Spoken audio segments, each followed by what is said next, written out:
Alors, nouvelle actu sur tomsguide.fr, un propriétaire convertit sa Model S 75D en P100D Ludicrous pour 12 000 euros.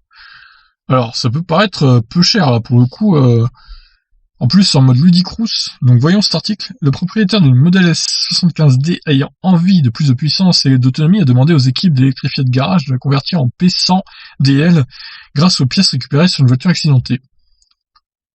La 75D était jusqu'il y a peu la moins chère des Tesla Model S. Les différences avec les modèles les plus puissants sont conséquents, que ce soit en termes de performance et d'autonomie. Bon, alors à noter que la 75D n'est plus au catalogue depuis un moment sur le site Tesla.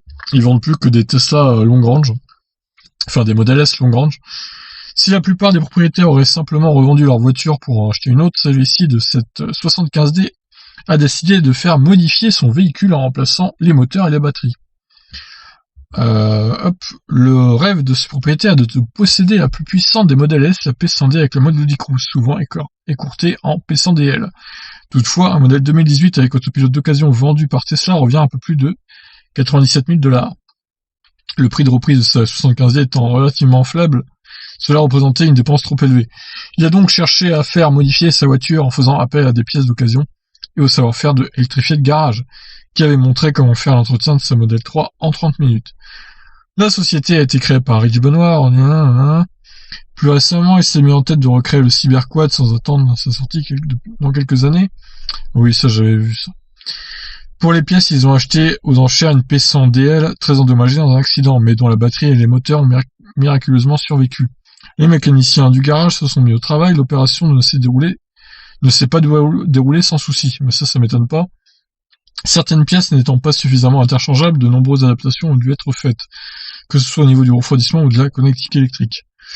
Ouais, ça sent le truc fait un peu à l'arrache, cette histoire. Je serais pas très rassuré de rouler dans une voiture un peu modifiée, magouillée comme ça, quoi.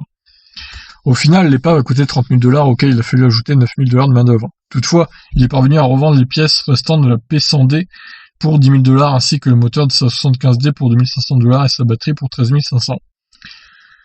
La conversion ne lui a ainsi coûté que 13 000 $. Sachant qu'il avait acheté sa voiture accidentée pour 20 000 $, cela revient à une Model S P100D à 33 000 $, bien loin des 97 000 $ que demande Tesla. Ok, bonne affaire, sur le papier c'est une bonne affaire. Après, à voir si c'est vraiment ça va durer dans le temps cette voiture, parce qu'elle me paraît quand même bien modifiée à l'arrache.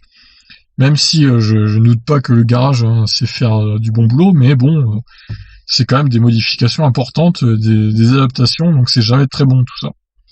Voilà, je vous laisse réagir. Ciao.